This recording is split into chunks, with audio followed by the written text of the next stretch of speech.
It's not looking good, everybody. It's not looking good. Sorry. I'm Erica, and I'm distraught.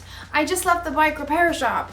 I had to ride my scooter to get here. My bike, my favorite bike, my newly renovated classic, the beautiful bike, is broken. There's a chance it could be repaired, but there's also a chance my bicycle has seen her last ride.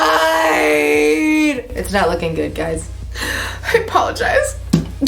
I'm not very good today at showing contentment. Contentment is learning to be okay with what you have.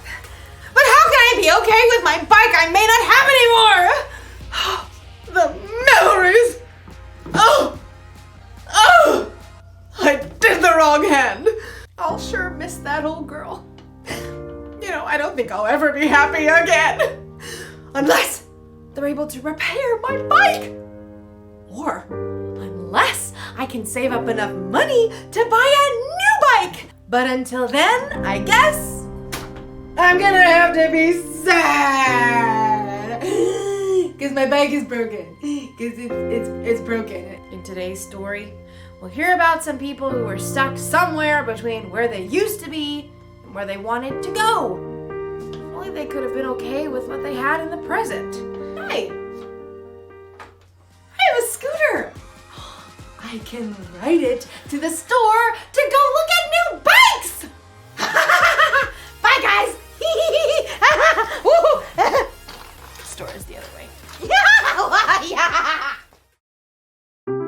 The Bible.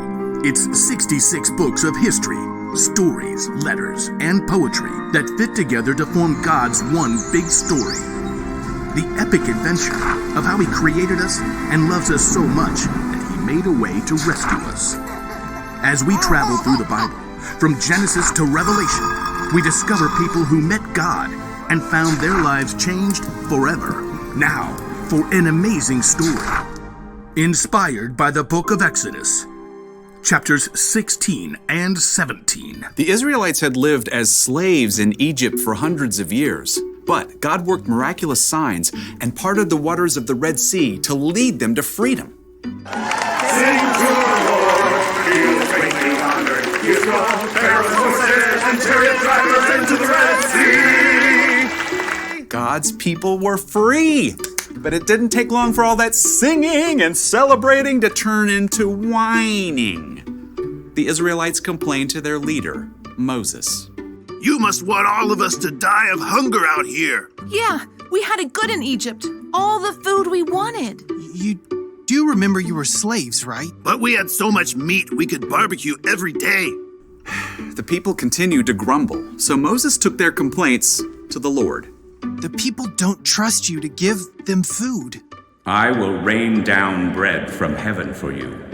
The people must go out each day. Have them gather enough bread for that day. Moses and Aaron called the people of Israel together to share God's words. Come to the Lord. He has heard you speak against him. As Aaron spoke, the glory of the Lord appeared as a cloud in the desert. Once again, God spoke to Moses. Tell the people, when the sun goes down, you will eat meat. In the morning you will be filled with bread. Then you will know that I am the Lord your God. Moses and Aaron told the people everything that God had said. In the evening, you will know that the Lord brought you out of Egypt, and in the morning you will see the glory of the Lord. He will give you meat to eat in the evening. He'll give you all the bread you want in the morning. Ha! Seeing is believing. Then you should probably look over there. Whoa. A large flock of quail, more birds than anyone had ever seen, settled upon the camp like a twittering, fluttering ocean. Quail barbecue for dinner! That evening, everybody in the camp ate their fill, and in the morning, heavy dew settled on the ground, and as it dried, it left something behind. What's this? Looks like snow. Like what? The stuff that falls on mountaintops. Flaky, white, tastes like honey. This is manna. It's the bread the Lord has given you to eat. Gather only as much as you need for the day. What about tomorrow? Don't keep any of it until morning. God will give us what we need then.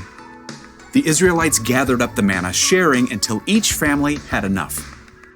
Manna cakes, manna pudding, manna tostadas. Manna and quail pizza.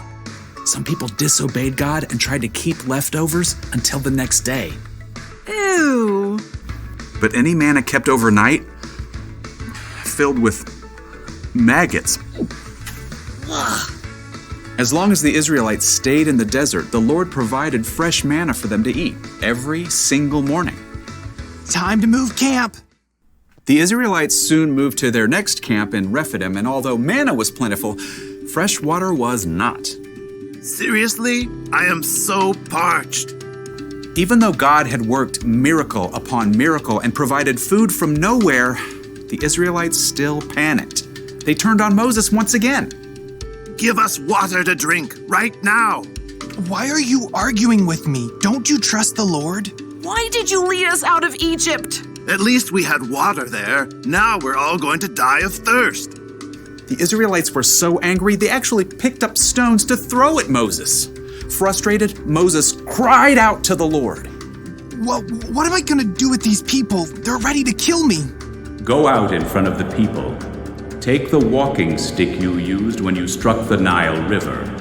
I will stand there in front of you by the rock at Mount Horeb. Hit the rock, then water will come out of it. Thank you, Lord. Moses called the leaders and the people of Israel together. Come up with me to the rock at Mount Horeb. The huge rock overshadowed Moses as he walked beneath it, walking stick held high. Now see what God will do. Moses struck the rock. Immediately, God caused cold, clear water to gush from the rock, forming a rushing stream below. Not bad. Yeah, I guess it beats Egypt. For now. Over and over, God showed that He would care for His people, but still the Israelites were tempted to long for what they had before, in spite of their newfound freedom.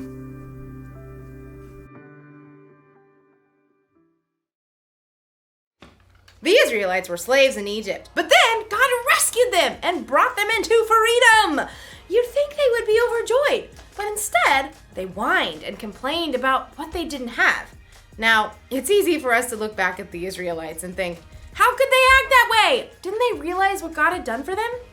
But the truth is, we can sometimes whine and complain when we don't immediately get what we want. Sometimes we look backwards, like when we start a new school year. My teacher last year didn't give us much homework.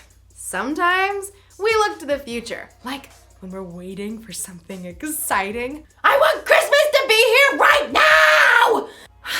We spend all this time looking backward and forward that we completely forget to look at what we have right now. For instance, right now, I may not have a bicycle, but I do have a scooter. What about you? Think about it. Don't think about what you don't have. Think of what you do have. It could be a favorite toy or a favorite thing to wear. Could be friends. Could be a place to sleep at night. Could be family. What do you have right now? I can tell you one thing you have, no matter who you are. You have a God who loves you so much that He sent His Son Jesus to die for you. And that will always be true. Here's the one thing to remember today. Don't miss out on what you have right now. Right now, I have a good attitude. I've got strength and energy. And I've got a scooter to ride around on. I'm so content. I'll see ya.